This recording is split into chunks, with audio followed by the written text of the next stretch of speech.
How's it going, everybody? I'm Lewis, and we've got a new poll from the old school RuneScape team, so let's go ahead and vote in this poll. This poll is part of the Quality of Life month, and this is the top 10 PvP suggestions. We've also got the shard share questions happening this week, and unfortunately I am actually recording this rather late, so it's highly possible that by the time this is actually on YouTube, you guys won't actually be able to vote in this poll, which is a shame, so I'm hoping that you've actually managed to vote before seeing this. Anyway, let's start off with question 1. Shard share is a system which allows big drops from bosses to be instantly shared throughout a team by splitting them into shards. Shards can then be sold or combined to create the item which would have been dropped. Should shard share be added to old school RuneScape? Now before we continue, I would just like to point out that we now have a skip question option, which means that if we don't want to vote in a question, we can just ignore it, which is wonderful. Anyway, back to shard share. Now, originally when I was doing my shard share and loot share developer blogs, I was actually quite upset that they said they weren't going to be doing loot share. I was thinking shard share is really redundant and it's not that good. However, if you think about it, shard share is a really fair system of allowing the drops to go to each member of your team. So at the moment, I think I'm in favour of this update, so I'm going to go ahead and vote yes. Question 2. If shard share is introduced, should large stacks of items also be shared evenly throughout the team when it's toggled? Meaning that if you get a large amount of runes, then that would evenly be spread across the team. I'm going to go ahead and vote yes. I think that'll allow us to have fairer drops. However, it might be a bit strange if you only get a few runes every so often. Next, question 3, and we're into the PvP suggestions. The order in which players' actions are registered with a player identity in old school is currently randomized every game tick. This means that in combat, old school is less consistent than it used to be back in 2007. Should they randomize the player IDs less often in order to make combat more consistent? This change would make the combat system more familiar to that found in 2007. Now, as a non-PvPer or PKer, I kind of feel that this question is something I would usually skip. However, I've heard about various times in history throughout the entire game of RuneScape, not just old school, where this sort of system has been abused. People would find someone with a higher PID than them, challenge them to a fight, therefore they get an advantage in combat, which I don't necessarily agree with. I've not really heard too many people complaining about this consistency or inconsistency in combat, so I'm going to go ahead and vote no. Next, question 4. Should there be a 60-second delay between killing your bounty hunter target and being assigned a new one? This will give you time to pick up loot and leave the wilderness.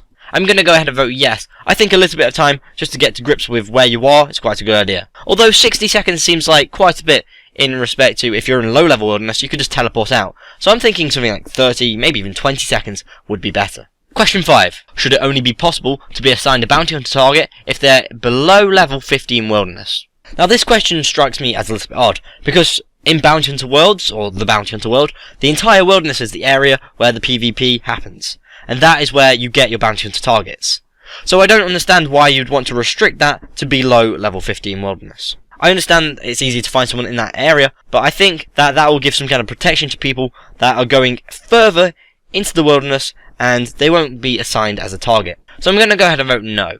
Next, question 6. Should the Ents and black unicorns found outside the entrance for the corporeal beast be moved further away? I don't really see any point in doing that. They're not particularly posing any threat, so once again, I'm going to go ahead and vote no. Next, question 7. Should teleblock be usable in free-to-play? Now, this is a question they've asked a couple of times now, and I believe it's not actually gotten that far. Personally, I don't think it should be available in free-to-play, so I'm going to go ahead and vote no.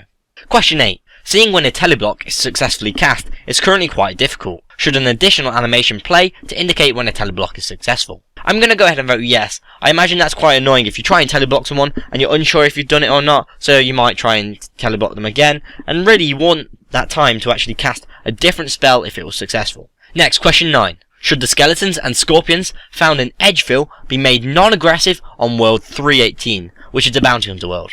Now for me this is a little bit harder, and I'm very tempted to actually skip this question. However, if you're in the low-level Edgefill wilderness, and you don't want to be attacked by those creatures, you can just walk away from them. There is this large area where these creatures are not there, and you're relatively safe from being attacked by them. Potentially, some people are being attacked by these creatures, and therefore their bounty hunter targets can't attack them. However, I don't think that's such a huge issue, so I'm going to go ahead and vote no. Next, question 10. Should untradable items, which have a tradable version, two examples being the Charged Fire Shield or Berserker Ring Eye, be converted to their tradable versions when they're discarded from your inventory via the drop options whilst inside the wilderness? basically meaning if you try and drop your item, and potentially when you die, I don't know if it currently does it when you die, that it'll be the tradable version, and therefore other people around you will be able to see it on the floor. I'm going to go ahead and vote yes. I think it's a bit of a shame that if you try and drop your items, that it's a way of stopping people from getting those items. I must admit I have tried it in the past when people have tried to kill me, and I wasn't very well prepared for that, and it didn't really turn out too well for me. So I think having it like this would work well. Next, question 11. Should warning messages, which can be toggled, be added to the teleport spells? These warnings will be disabled by default. Now this question feels like it's lacking a little bit in information. Having an option to toggle a warning on a teleport seems a little bit strange. However, I'm assuming that they mean the wilderness teleport options. So, for example, the ancient spellbook teleports. They all go to the wilderness, or at least most of them go to the wilderness. So, if they're saying, do we want a toggleable warning on the wilderness teleports? I think that's a good idea, so I'm going to go ahead and vote yes. However, I fear that that's probably going to get a lack of support just by the bad wording there. Finally, question 12. One reward from the Hard Wilderness Achievement Diary allows you to choose the destination of the wilderness obelisks. Should they modify the behaviour so the left click will retain the random teleportation behaviour available before completing the diary, whilst the right click options, unlocked via completing the hard diary, will offer an option to teleport to your previously chosen destination and the ability to open the list and select the destination. Effectively meaning, a left click is a regular teleport with the obelisk, and a right click would allow you to choose a previous destination or a destination from the list. I'm going to go ahead and vote yes. I think that's nice, because to me, the obelisks are just left click and teleport randomly, because I've not done those achievement diaries. And having the right click option would obviously be nice, because you can choose where you go. I'm going to go ahead and vote, and then we can have a look at the rest of the results of this poll.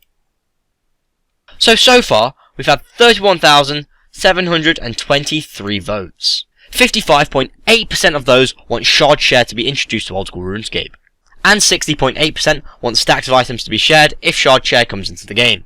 81.3% want player PIDs to be randomized less often than they currently are. 91.1% want a 60-second delay between killing your target in Bounty Hunter and being assigned a new one. 65.2% only want it to be possible to be assigned a Bounty Hunter target if you're in below level 15 Wilderness. 66.5% want the Ents and Black Unicorns outside the Corporeal Beast lair to be moved further away. 72.1% want Teleblock to be usable in free-to-play. 91.5% want a special animation to be played if a Teleblock is successful. 76.3% want skeletons and scorpions found in Edgeville to be made non-aggressive on World 318. 69.7% want untradeable items which have tradable versions to be dropped if you try and drop the item in the wilderness. 67.2% want warning messages that can be toggled to be added to teleport spells. And 87.5% want the reward from Hard Wilderness Achievement Diaries to have a left click option on the wilderness obelisks and the right click options to choose where you want to go or to go to your previous destination. I have found this poll surprisingly interesting. I was expecting a lot more of these questions to be passing. I don't know whether it's because this is the first PvP suggestion poll, or whether it's because we've got the skip question option now, but I feel that a lot of these things haven't passed when I was expecting them to pass. Kind of making me question whether a lot of people used to just press yes instead of skip question in the past. Either way, I do find a lot of these results very interesting. Quite a few things aren't passing. We've got a few smaller things coming into the game, and I think PvP will be better for it. Many people will still complain, but who cares? What's surprisingly interesting is the shard share system is doing quite abysmal actually. It's got a small majority, but it's very small.